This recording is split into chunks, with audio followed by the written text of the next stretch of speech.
Good morning, good afternoon, or good evening, depending on where you are in the world, and welcome to today's ICMI webinar, 5 Omnichannel Lessons Learned the Hard Way.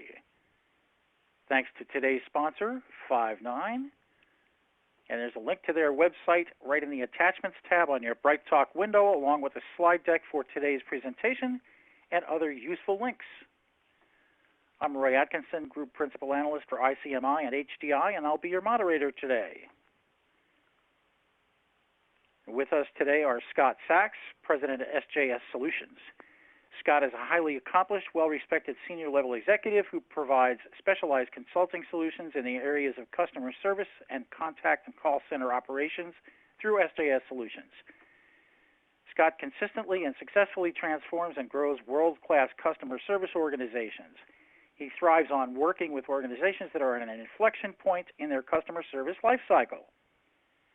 And Brian Spreitz, who's a Senior Product Marketing Manager at Five9.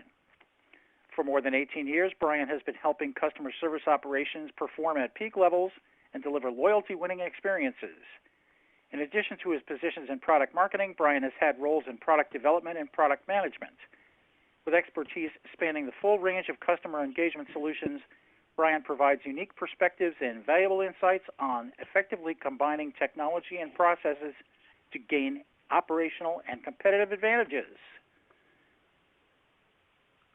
And we have just a few housekeeping details before we begin. We encourage you to interact with other attendees today on Twitter using the hashtag ICMIwebinar. You can participate in the Q&A session by asking questions at any time during the webcast, and they will be answered during the Q&A session toward the end of the webcast. If you're experiencing any technical problems, refresh your browser. It's the best thing to do. You can download the slides from today's presentation by opening the Attachments tab on your BrightTalk screen, and be sure to check out those links as well. There will be an audience poll today, and you can respond in the Vote tab below the presentation window. So make sure you know where those tabs are on your window, and the Vote tab will be important to respond to the poll. Today's webinar will be available on demand shortly after the completion of this live webcast, and you'll receive an email reminder that it's available. The slides will advance automatically for you throughout the event. And so without further delay, having said all of that, I will now ask you a question. So go to the Vote tab on your BrightTalk window, and we'd like to know a little bit about the audience before we get started. So I'm going to launch a poll, and our question is, what describes your current omnichannel strategy? All channels are connected, most channels are connected, limited connection between channels, or no connection between channels. What is your current strategy for omnichannel? And you can vote in the Vote tab. We'll watch the votes come in, and then we'll give you a little bit of time to respond. So what describes your current omnichannel strategy? What's going on at your organization? All channels are connected, most channels connected, limited connections, or no connections. And we see the votes coming in. I'll give you another half minute or so to respond. If you're just arriving, head over to the Vote tab on your BrightTalk window, and we have a poll there. This is going to be interesting. I can tell from the votes coming in we're going to have some chatter about this. Okay, about another 10 seconds.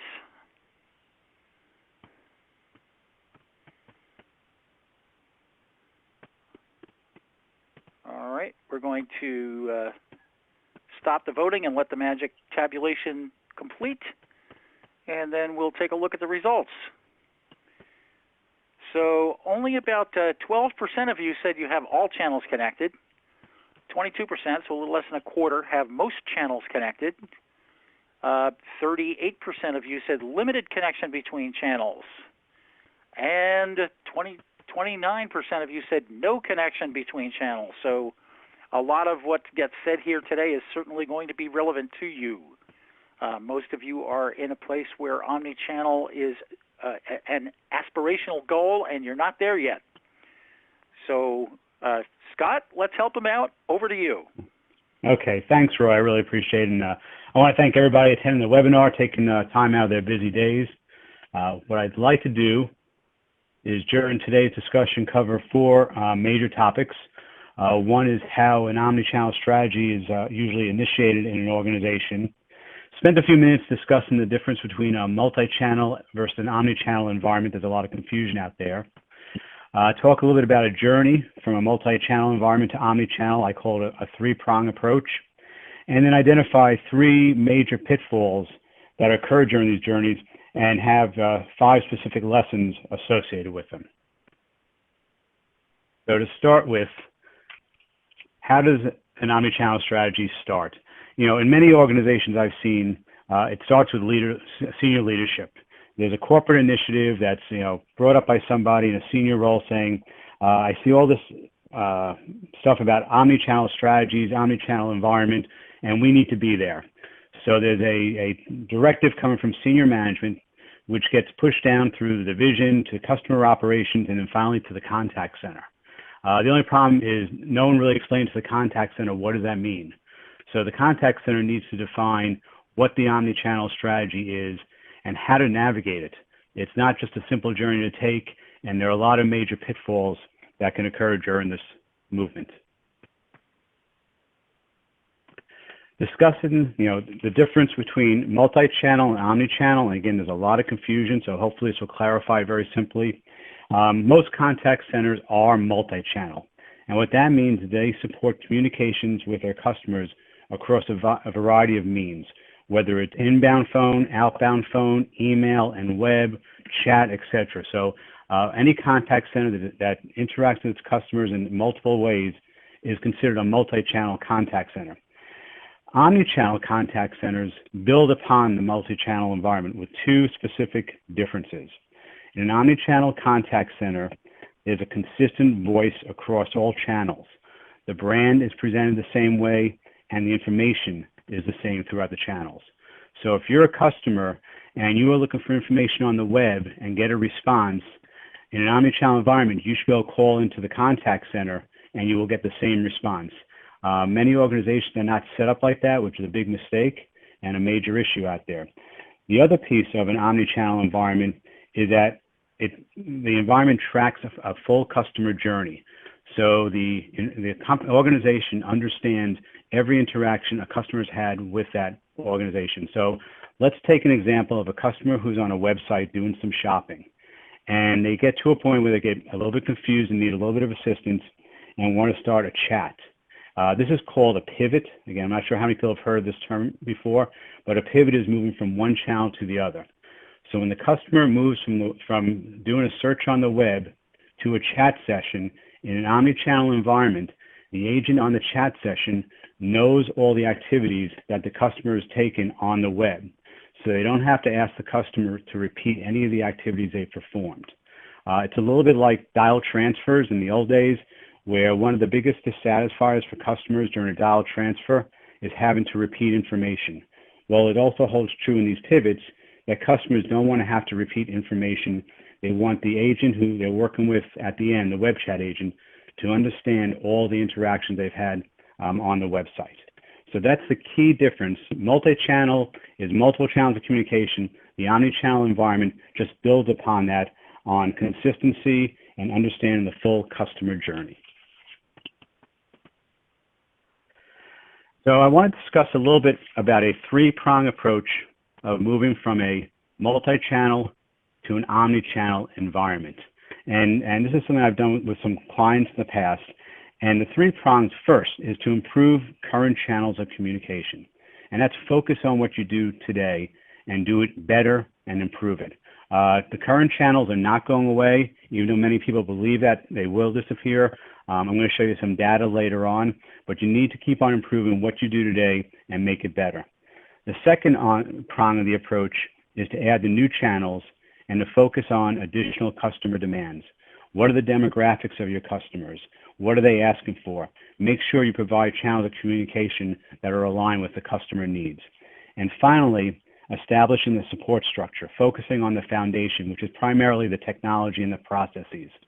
If you focus on these three prongs, you can take a multi-channel environment, which I usually call the cost center, and move it along a spectrum to an experience center. But the key to the success is to avoid the pitfalls, and we'll be going into some of the pitfalls in a few minutes. So another way that I look at the three-prong approach, a little different visual, is that current channels of communication are going to remain significant. You have voice, you have email, you may have other channels. They're not going away. They're going to remain significant, so keep on working on them. But the customers are asking for additional channels, and keep on adding those channels, channel C, channel D, whatever they may be. And then finally, what is the support structure? What are the people, the process, the metrics, and the technology to make all this happen effectively and efficiently? And again, this is where, pitfalls can really occur, and you need to be very, very careful. So let's get into the pitfalls. And, again, we go back to the poll that was taken, and it sounds like many of you are just, starting on this new journey from multi-channel to an omni-channel environment. So it's exciting, it's dangerous, it's risky, but, there's a lot of great payback from it. So again, speaking to the three major pitfalls, one is to ignore the current channels. The second major pitfall is implementing the new channels poorly. And finally, the third major pitfall is adding the wrong technology. And from these pitfalls, we're going to focus on the 5 specific lessons learned. So the first lesson is, with regard to ignoring the current channels, is voice is still king. This was an interesting study that was performed a number of years ago by the Northbridge Group. And this shows how customers interact with contact centers. And it goes back to 2007 and is projected out to 2021. So it's a 14-year span. And if you look back in 2007, and this shouldn't be surprising, about 76% of interactions with contact centers were via phone, inbound phone. And that has dropped significantly, as you can see, projected in 2021 to be about 64%. So there's been a significant drop in telephone interactions, and I don't think that should surprise anybody. Looking at telephone self-service, it's been a bumpy ride there. It's been as low as about 7%. And in 2021, it's projected to be about 10.5%. And a lot of this is driven by technology, speech recognition, natural language processing. Email has seen a significant increase from 6.9% in 2007 to an excess of 13% in 2017 and continues to grow. And the other one that's interesting here is web chat, which started at about 1% about 13 years ago, is now up to 6 to 7%. So you can see there's been a lot of movement in the different channels of communication. But the one major takeaway here is that voice is still king. Whether inbound phone is 64% or 59%, we can play with these numbers a little bit. But inbound phone is still a majority of customer interaction. So people are saying all these other channels are making voice go away. It's reducing the voice interactions, but voice is not going away, and the overall pie is getting bigger. Total interactions with contact centers has been growing over the past few years. So even though it's a lower percentage, with regard to absolute numbers, phone is still number one. So voice is king, and that cannot be ignored going forward. The other piece, the other lesson with regard, ignoring current channels is you need to fix what may be broken today. And a recommendation here is to perform an assessment of current channels of communication and strive to improve them. So, really look at the current channels you have, see where there are opportunities for improvement, and make them better. This is a summary of some results from an assessment I performed with a client a couple of years ago. And at the time, they were supporting 4 specific channels: inbound phone, email, IVR, self-service, and web self-service. And we came up with a number of high priority recommendations from the assessment. And taking, phone, for example, we did an assessment of the phone channel, and we came up with 3 recommendations that could be implemented within, 0 to 60 days. And anything implemented within 0 to 60 days is really minimal investment. It's usually a change in policy, procedure, and process. So it's not a lot of cost, not a lot of effort. It's really the low-hanging fruit. Other areas of the inbound phone, we've had a number of recommendations which would take over 180 days. And those are usually more geared towards technology improvements and that type of work. So again, look at what you're doing today, do a self-assessment, and see where are those high priority findings that can really improve the operation, and break them down into different implementation timeframes to see if you can move them along. And as an example of how do you go about fixing what may be broken today, as you look at inbound phone, a lot of organizations have three major issues. One is the number of dollar transfers they have. And we all know those are dissatisfiers. So how can you improve and reduce the number of dollar transfers that customers are going through, being bounced around from agent to agent? One of the things I'm amazed by is how many organizations have issues with system stability and response time. And again, we've all been customers where we're speaking to an agent, and the agent is complaining about how slow the system is. As I go to see clients, agents have 3 screens on their desktop right now, have 10 applications open simultaneously. There are batch processes running in the background. So there's a real issue in contact centers now with regard to system stability and response time. And when you have people, when inbound phone is a major channel of communication, you just can't afford to have those issues. It's a tremendous customer dissatisfier. Another recurring item in the inbound phone area is the improvement of new hire training. And again, we all do our best. We all know it's a rush to get people on. We have huge turnover, but it's amazing how many organizations may not do the proper training process, doing assessment testing when it's necessary, remedial training for those people who just don't get it.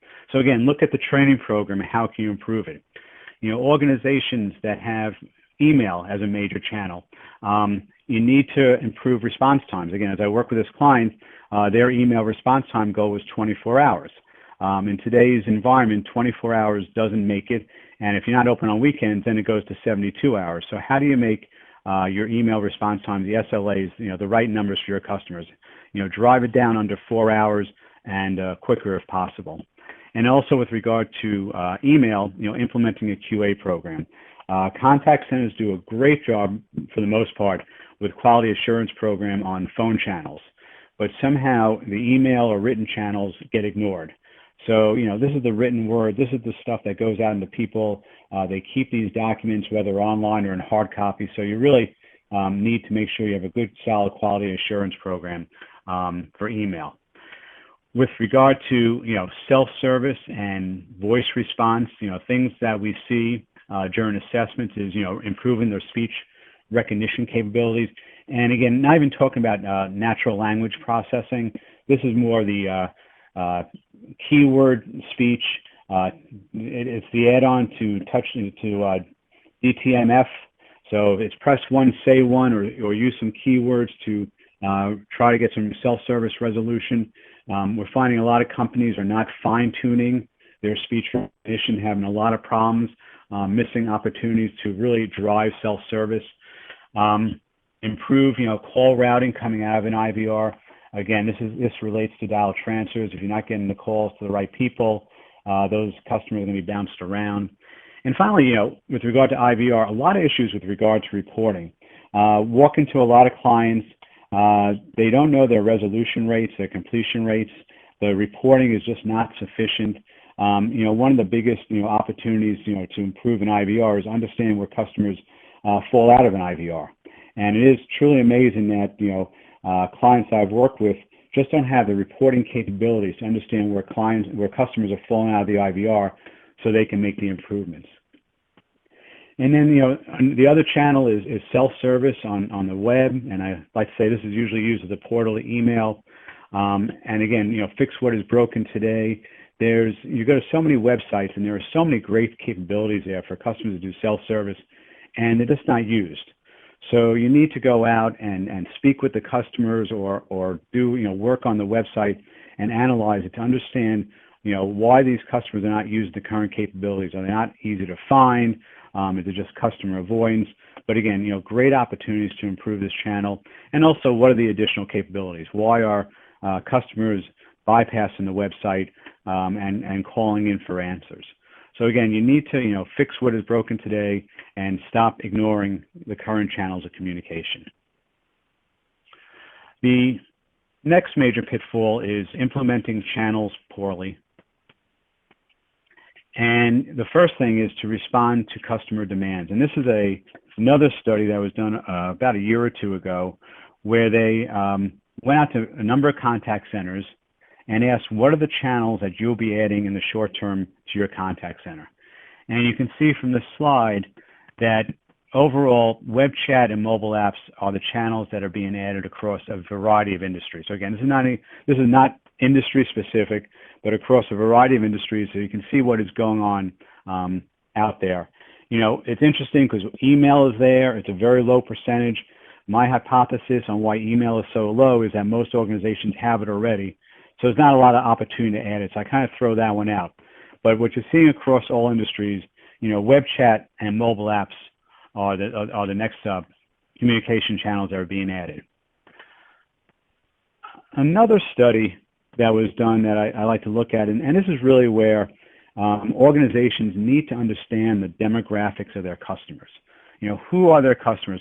This is channel preference. So this is not the number of interactions by channel, but these are by different age groups, what are their channel preferences? And there are a couple of interesting takeaways here, and if you think about them, none of them are really surprising. One of the key takeaways, if you look at the 18 to 24-year-old group, which is the second column from the left, that mobile becomes very, very significant in there. And what I mean by mobile is inclusive of SMS. And again, any one of us who have kids in that age group get it totally. SMS is how they're communicating. So if your customer base is of this age, one of the things you need to think about is, SMS is a communication channel. For people who are between 25 and 34, which is the third column from the left, web chat all of a sudden becomes much more prevalent. So again, that's their preferred channel of communication. Email, for anyone over 35, is a very significant channel of communication. They like to use it. So again, understanding your customer demographics is important. And finally, for people who are between 35 and 54, which is the fourth, fifth, and sixth columns, it's all about the phone. So again, as people are aging and older, they still like to use the phone. And again, that goes back to not, ignoring your current channels of communication. The other piece of it is, so, now we see what's going on in the industry. We see some demographic data. The other piece is to ask your customers how they want to communicate with you. And this is from a client I work with developing an omnichannel strategy, and held some focus groups with some agents. And a very simple question the agents was, what are the customers asking for? What channels of communication don't you provide today that your customers want? And 3 channels came up very loud and clear. The first one was chat. The customers were asking, why isn't there a chat function? The customers were seeking, mobile apps. And finally, they wanted SMS. They wanted some texting capabilities, but the customer wasn't sure how to use it, whether it was going to be one-way or two-way.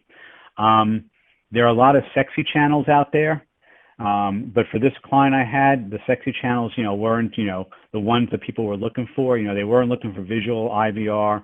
They weren't looking for video chat. Now, again, if this is, a banking institution, maybe video chat. They didn't want more social. So again, we know there's a lot of channels out there, but, prioritization is critical. But asking your customers and finding out what they want and what they need will help you prioritize the channels of communication you need to provide. So, now that you understand what the customer demands are, lesson number 4 is implement them effectively. You can put channels out there, but as we all know, if you put the channels out, poorly and properly, you're going to drive a terrible customer experience. And I think many of us have gone through, voice response. And, if we don't do voice response is a great technology, and it's a specific channel, but again, if not developed correctly, it's going to cause a lot of backlash. So here are some, I'll say, clues and hints regarding some of the newer channels of communication. And again, many of you may have these already, to make sure you implement them effectively. With regard to chat, making sure you're hiring and training the agents properly. Seen a lot of organizations who have telephone agents, and they start, supporting the chat channel and throw the telephone agents into the chat function. That doesn't work on a wholesale basis. I mean, you may have some telephone agents who can handle chat, and that's great from a job progression perspective, but you really need to identify those individuals who can be successful on chat, who can communicate, in written word versus the verbal communication. People who can multitask because they may be, handling multiple chats at the same time. So again, a clue here is not to assume that all telephone agents can do chat effectively, and you need to train the agents, how to perform the chat function and provide the tools such as templates so they can do it effectively. Establishing SLAs and reporting for chat. How quickly do you need to respond to a chat? In the telephone world, we look at the 80-30 or the 80-20 SLAs. You need similar type of SLAs for chat. Also, with regard to when a customer is not responding after a minute, what's the proper procedure there to make sure that you keep the customer engaged or identify if the customer has been lost. And finally, managing agent utilization, and this is a tricky one. You read about how companies want to utilize chat because an agent can handle 5 chats simultaneously. That's very, very dangerous. What you see in most successful chat functions is an agent handling between 2 to 3 chats. I would say 2 is ideal, 3 if it's a simple process. Now, one of the industries we're seeing some pushback here is in healthcare. Because of privacy issues, what they have found is if an agent is handling more than 1 chat, handling 2 or more chats simultaneously, there's a risk of them providing information to the wrong person, so which is a HIPAA violation or privacy violation. So we've actually seen some healthcare companies now moving to only allowing agents to handle 1 chat at a time, which sort of, I say, will shoot themselves in the foot with that because chat is one of the least efficient processes. So now you have agents handling 1 chat at a time. You're really driving utilization in the wrong way. And some healthcare organizations have basically dropped chat as a communication channel because it just doesn't work effectively and there's too much risk involved with it. If you're looking at adding mobile apps, which again is very is prevalent across the board, one is they have to be as effective as the website. It has to be better than the website, or else people will just keep on using the website. Utilize notification capabilities. The value add is letting customers know when specific activities is required or needed. And finally, allow customers to access customer service. And through a mobile app, whether it's chat, whether it's voice, provide different channels for the customer to reach out to an organization if they're struggling on the mobile app. And then finally, with regard to SMS, some points for effective implementation is, deciding whether you're going to use it for one-way notification or two-way communication. One-way is really a notification process more than anything else. Two-way communication is a more full-blown customer service interaction. Utilize the notification capability, but again, I want to tell people to be careful on this. And this is a client I had who, when they had customers set up originally, they got the approval of the customer to use the mobile phone number for credit and collection processes. So if a customer went past due, they were going to be able to dun the customer via contacting them on the mobile phone. If you start using mobile devices for just marketing communication and even notifications, the customer has the right to say to discontinue those notifications. If that customer discontinues notifications, it may not allow you to go for credit and collection processes. So before, so if you're using mobile phones for collection, credit and collection processes, and you want to start expanding your SMS across for other marketing type of communications, talk to your legal department, the compliance areas, to make sure you're not going to cut yourself off if they turn off notifications. And finally, with regard to SMS, establishing correct SLAs and reporting. So again, very, very important. When you put new channels in, you got to implement them effectively. And the third major pitfall is adding the wrong technology. And for here, it's really organizations not, really identifying gaps and defining business requirements. And, as mentioned, earlier, there are many, many channels of communication, and it goes beyond the contact center. It's marketing. It's a lot of different organizations. So you want to focus here on the contact center specific application. I want to keep on narrowing this down. We're not going to, solve every application issue here, but let's say, again, the omni-channel strategy in the contact center, let's focus on the contact center applications. And on this next slide, I list a number of contact center applications. There are many, many more out there, and I highlight 4 of them in bold: the contact routing system, knowledge management, the CRM system, and I'll say artificial intelligence, which really isn't a system per se, but is something that's being discussed a lot today. And how do you focus on those foundational systems to support an omni-channel environment? And this is taken also from a study, an assessment that was performed previously.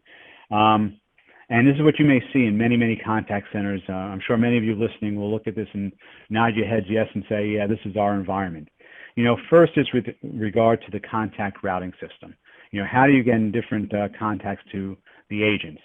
And for this particular, organization, they had one system for inbound phone, they had another system for outbound phone call, and they had a third system for email. So where this is really a challenge is from a utilization perspective. So if you have an agent who's on an ACD and it gets quiet for a while, it may take you 10 minutes to realize there are no, very limited inbound phone calls coming. And you say, okay, now move over and do emails. Meanwhile, you may have lost 10 minutes of productive time. But what you really want to do is you want to get a single system in place that routes all customer contacts to appropriate skilled agents. So if there's a lull in inbound phone calls, the system will start routing emails to the agents who are sitting idle, rather than you having to move the agents to work. This was a high priority item for this client because they were using so many different systems. And again, you're not going to replace the system in 0 to 60 days, but the recommendation was to start moving quickly on this one. And some of the basic next steps is developing the business requirements. And again, warning here to everybody, the business requirements have to be developed by the business users. We all love technology. It's great to have the technology there, but you cannot let the technology people define the requirements. Business users define the requirements. Technology has to have a say in it. It has to say, what platforms work and make sure it fits within their box and their needs. But you need to go to find a vendor that fulfills the business needs. And, hopefully the vendor that you have in place already, such as, vendor A, who's doing your inbound phone, has a roadmap there and can support, various channels of communication.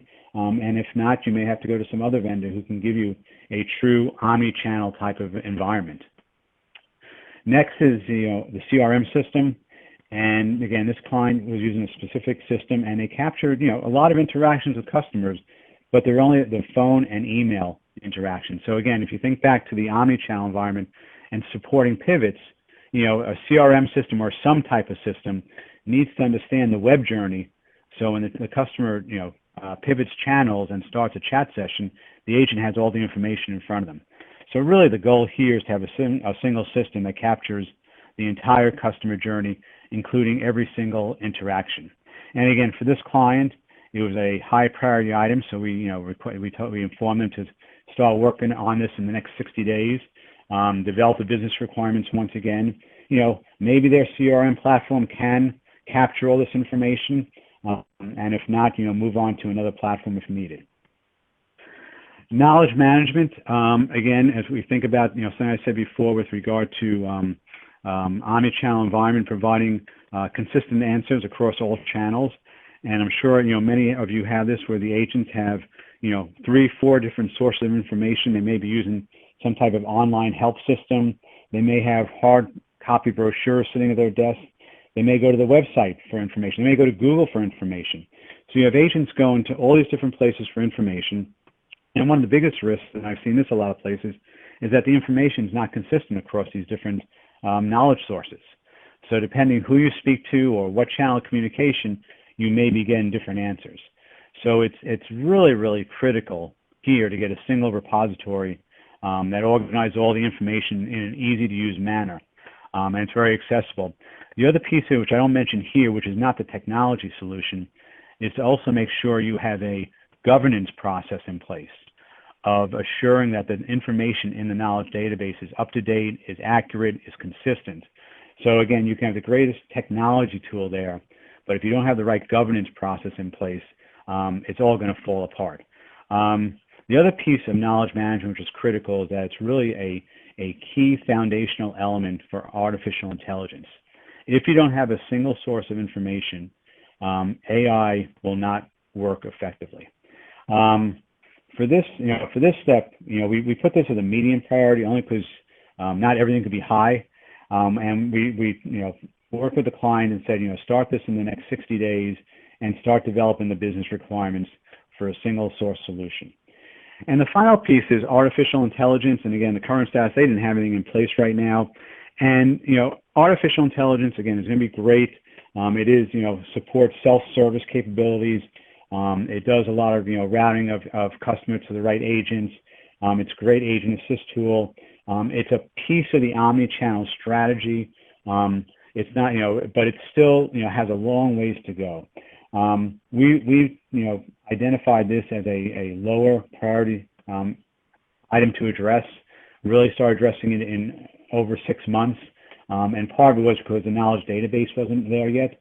So you really, as I mentioned before, can't build AI if you don't have a knowledge database. So we pushed that out a little bit. And also, as if you all read the literature out there, AI is progressing every day. So where it may not be, fully ready for prime time today, somewhere in the next 6 months, 12 months, it's going to be that much better, and organizations will be, will be ready to be used by various types of organizations. So, you really have to identify the gaps and define the business requirement. So, what are the 5 lessons learned in this journey, in this omnichannel journey? 1, voice is still king. Regardless of what the exact percentage is, whether it's 64% or 60%, it's still a majority of interactions with your customers. So it's still a critical thing that you need to perform very, very well. Take your time and fix what is broken today. Perform an assessment, look at your current channels, and keep on improving them. Third is to respond to customer demands. Understand where industry is going. Understand the demographics of your customers. Understand what your customers are asking during interactions with your contact center, and provide those channels. And not just provide those channels, but provide them in the right way. Provide them effectively. Just don't throw them out there to say, we are omni-channel, supportive now. You need to do it in the right way. And then finally, identify the gaps and define the business requirements with regard to primarily technology. So, one more thing, just going back to the 3-prong approach. It is a journey from multi-channel to omni-channel. You're moving from a cost center to an experience center. As I said before, you have to improve your current channels. You have to add new channels. You have to establish the right support structure. But the biggest key is avoid the pitfalls and leverage the lessons learned. And with that, I'm going to pass it over to Brian. All right. Great, Scott. So I just wanted to touch on a few areas I think that Scott mentioned and brought forward. The first one was this whole concept about voice is king. I really wanted to dig in a little bit and find out how that gap is changing. Is it shrinking or growing or staying the same? So I dug into some research on channel usage, and it turns out that indeed voice is still the top channel, but I found something interesting in looking at that, and it actually is parallels a question that we got from the audience about what are the primary drivers of phone interaction. So phone is definitely king when it comes to urgent or complex issues. In this study, it was 70% of the people tried phone first for urgent issues.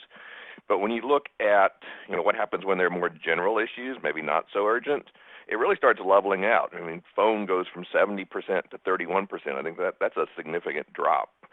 So another question that came from the audience was, what about mobile app?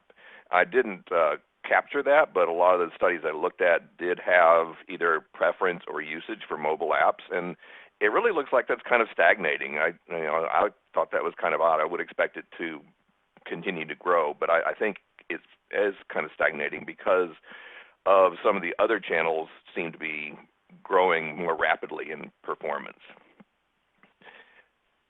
So when customers are asked a more general question about what channels they use, 2/3 of them reply that they have used chat, SMS, or social for customer service in the past year.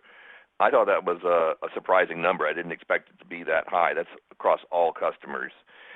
But if you really break that down to the next level and look at different age demographics, similar to what Scott showed on one of his slides earlier, Gen Z and millennial demographics really jump out when it comes to using social media and SMS text.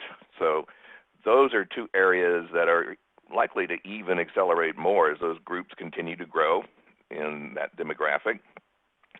So, and I think the net result of that is we're going to see an acceleration of digital channels in the contact center. It's really going to change the nature of customer service to really force a digital-first focus.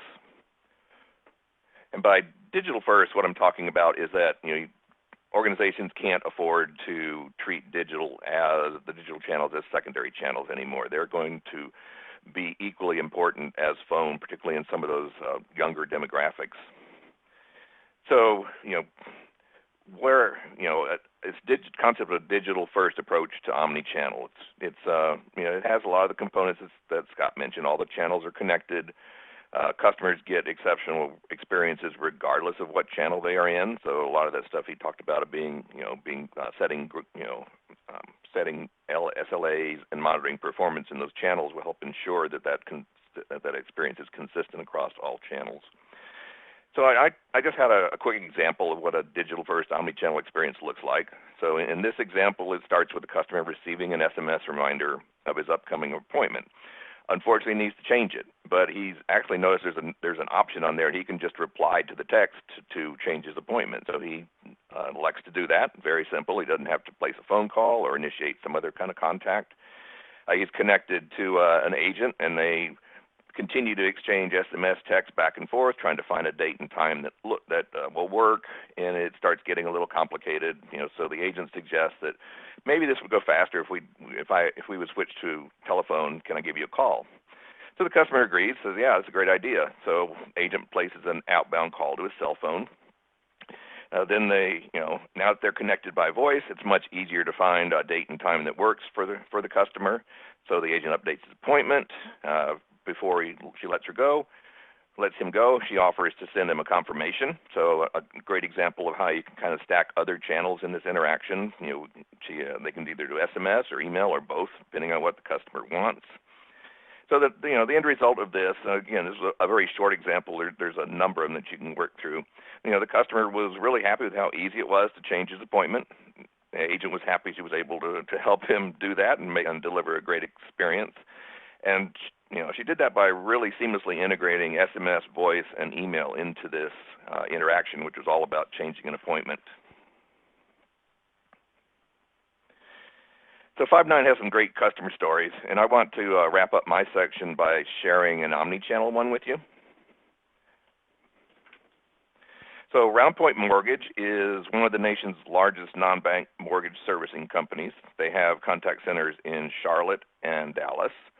They're not a 24/7 operation, which presents some unique challenges when customers try to reach out to them outside of their business hours. And I'm going to get into that in a little bit, in just a little bit. Some more of their basic stats: they have 269 agents. They handle approximately 6,200 emails and 3,000 chats per month.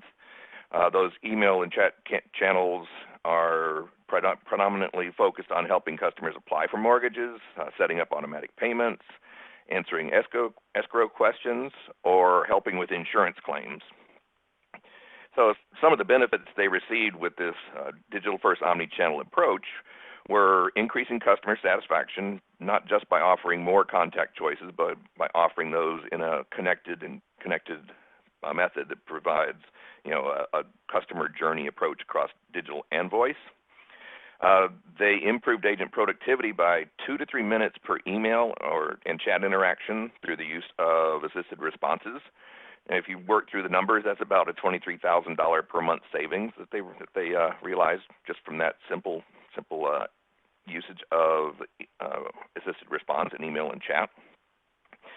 So an interesting one is how they were able to address that question, that statement a little bit earlier about not being a 24/7 operation. So they were able to use Omnichannel to give customers an option for after-hours service.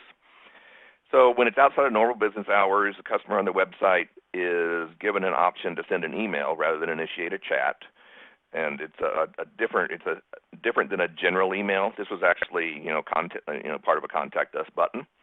So what they are able to do is send an email. When they select that option, an outbound call gets placed in the queue for the next business day. And the actual content of the email is attached to the customer's record. So whichever agent the call gets routed to knows what the customer wants to do, has context about that previous interaction. So, they weren't able to change from into a 24/7 operation. It just wasn't their business model. But they were able to use Omnichannel to address, some of the customer frustration that happens when a customer would want to talk to them outside of business hours. So it's a great solution. They have phone, email, and chat. They're now looking at some of those other channels that we talked about earlier. That's always a question, I think, is how do you prioritize that? So I'm going to now, sorry.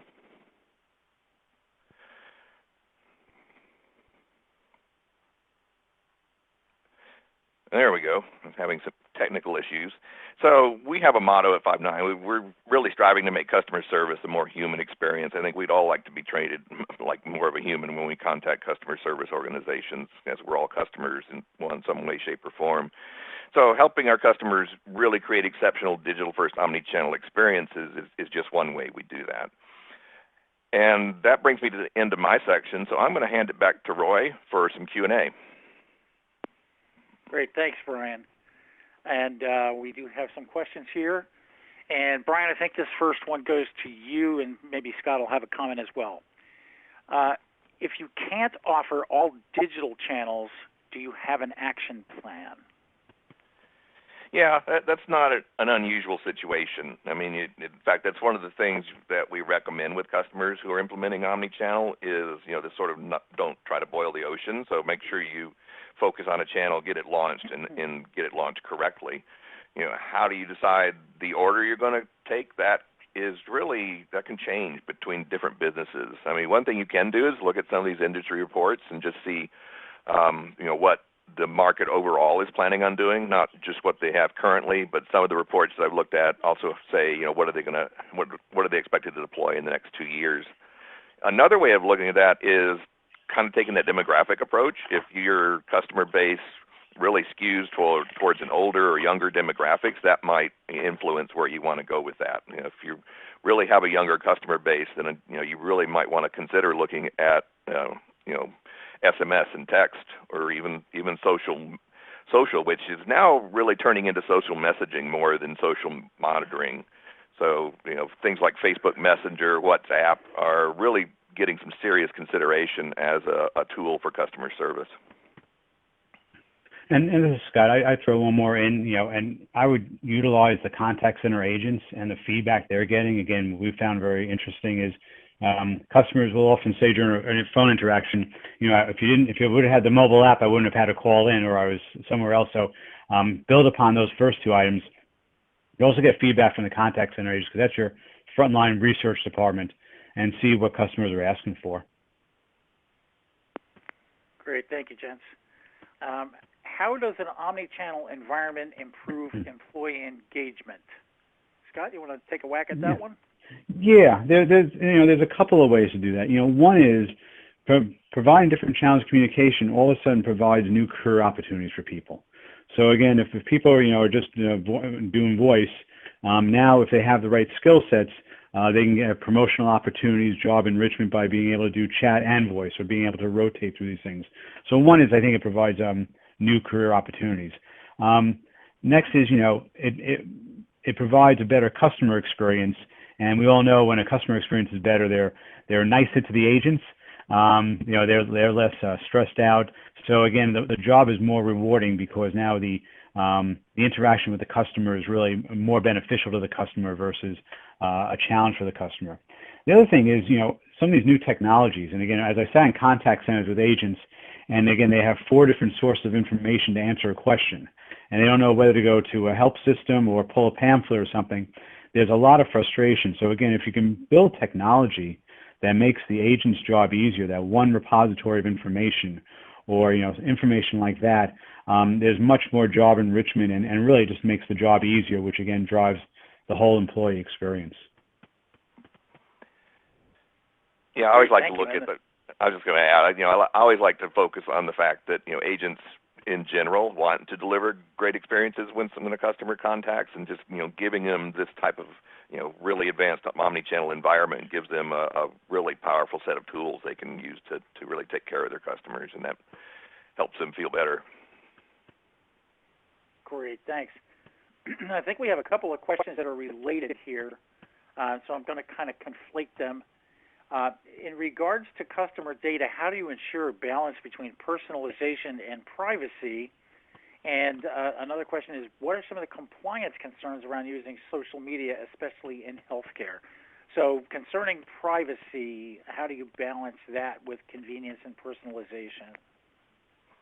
Yeah, I want to talk about the social media one first, and that actually gets into what I was saying earlier about how social is really kind of transitioning, more into social messaging applications. It's the same sort of, when agents get those, it's the same as handling a chat, whether that's a web chat, or an SMS. They tend to follow the same approach. The big advantage about that is that, social media is generally an open system, where social messaging is not. It's a point-to-point. So that you don't have a lot of the concerns that way, because it's the same as sending an SMS message to an agent. It's private. One of the big advantages of social messaging, which is driving its acceptance, is the fact that it's what they call an asynchronous communication method, which, unlike chat, when the chat window goes away, that interaction goes away, that conversation goes away. In social messaging, that conversation is persistent, meaning the customer could pick it up at a later date and time, and they automatically kind of have a record of the exchange. So, a couple interesting things that I think are really driving that. Scott, did you want to add something to that? Okay, we'll move along. Are there standard SLAs for chat and SMS? I'm going to take a poke at that, because again, I'll be honest with you, I have not seen standard SLAs for those two. But my recommendation is to drive a consistent experience across all channels, that the SLAs for chat, SMS should be similar to those for your phone. Maybe maybe a little bit less aggressive, because they're real-time interaction. So if you have an 80-30 for your phone, 80-30 for chat, 80-30 for SMS responses, it provides consistency across all the channels. I have not seen enough SLAs out there to say there is a standard number, though. Just like even on telephone, there's no standard SLA. It depends on the industry and your business. I don't know. Yeah, and I'm just going to add, when I was looking through some of the recent research, I didn't really see SLAs, but there was a lot of information on customer expectations, which should hopefully align somewhat with your SLAs that you want to achieve. And the main thing to say is they're increasing. They expect responses overall to be quicker than a year or 2 years ago, and that's across all channels. That's pretty consistent. So that's another good thing of looking at research. There's quite a bit of research about what customers expect when they contact a service organization. And if you do some internet searches, I think you could find some stuff pretty quickly that would show you how their expectations vary per channel, and maybe that will guide you in the right direction. Great, thank you. And since social messaging is under discussion here, how do you integrate social messaging with your contact center solution is one of the questions. Yeah, I can go through how we do it. We've enhanced our product. We actually refer to it now as messaging rather than chat, because our messaging channel includes both the web chat, the social message apps, and in a way that's actually one of the positive things about that is it's presented to the agent in a single interface, so they don't have a different interface for web chat versus social messaging, and because it's all sort of the same paradigm that you're using. It's text-based. It goes back and forth. It's like I said, so we treat it as just another channel, and the trend now is to open that up across multiple messaging apps. So you can support Facebook Messenger, you can support WhatsApp, you can support all the popular messaging apps, and some of the stats I've seen are showing some huge projected growth in the use of those apps for customer service. So I think it's something that should be on everybody's radar, at least, to assess how their organization wants to respond to that. Great, thank you very much. How should you use surveys to find opportunities for omnichannel optimization? Set up one for each touch point or one for overall? How would you do that? I'm going to go from a little bit different direction. I'm going to go from a customer experience. So I'm not sure if I would do it from the touch point perspective, but I would go to different customers and their experiences across the channels. So I would be, so if a customer who's accessed two different channels, I would go to them and see how their experience has been crossing channels. Because that's what you're really driving for. Just looking at a survey from a specific channel tells you how to improve that specific channel, but it doesn't necessarily drive the improvement opportunities from the experience. So I'm going to flip this one a little bit, that you got to go to the customer who's had a multi-channel, say right now, experience, and find out where their frustration points were, so you can build the right omni-channel journey. Very good, thank you. I know that we talked a little bit about performing an assessment to find out if agents would be a good chat agent. If they're on phone currently and they're doing well with that, what makes a good chat agent? So what type of assessment should we perform to see if a phone agent would be a good chat agent? Well, there are two things that stand out to me. One is someone who does chat has to be able to communicate via writing. Again, so they're going to be able to have to communicate via writing. So their written communication skills have to be strong, versus the oral communication piece. Another part is multitasking and being able to say, handle two or three customer interactions at the same time, not getting tangled up, being able to, separate the things. So it's really, sort of a parallel processing type of mentality. So it's a different way of, handling things, again, multiple tasks at the same time, but also being able to communicate well via the written word. Yeah, and that multitasking can actually get more complex in a true omni-channel environment, because you can now have an agent on the phone who is also maybe doing a couple chats in the background. So that's a very unique skill there to be able to support that. It's something that obviously not every agent can do, and obviously, every contact center may not even want to look at that, but it is an option now for some of the technologies. Great, thank you. We have about a minute left for questions, and this is a good one, a little bit involved, so maybe just try to keep your answers brief. It says we have a high average handle time center that involves very precise information and communication to the client, much like what you described for medical users. We're trying to use chat, but have had similar experience thus far with low agent utilization. How do you determine when to cut the cord on chat, or, for that matter, any channel? What key metrics can help guide us decisions?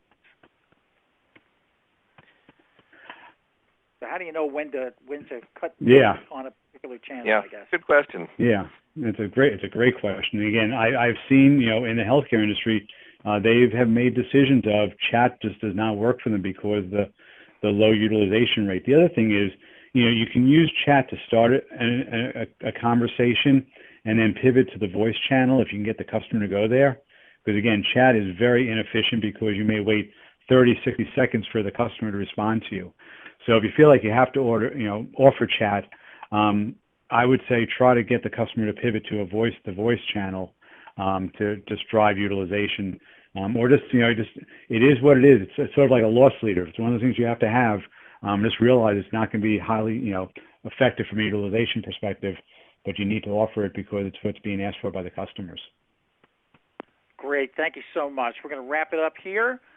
Thanks so much to the audience for joining us today. Thanks especially to Five9 for our sponsorship. And I'd like to say thanks to Scott Sachs and Brian Sprites for joining us today. This webcast is copyright 2020 by Informa. The presentation materials are owned by or copyrighted by ICMI, which is solely responsible for its content, and the individual speakers are solely responsible for their content and their opinions. On behalf of ICMI, thanks for your time and have a great day.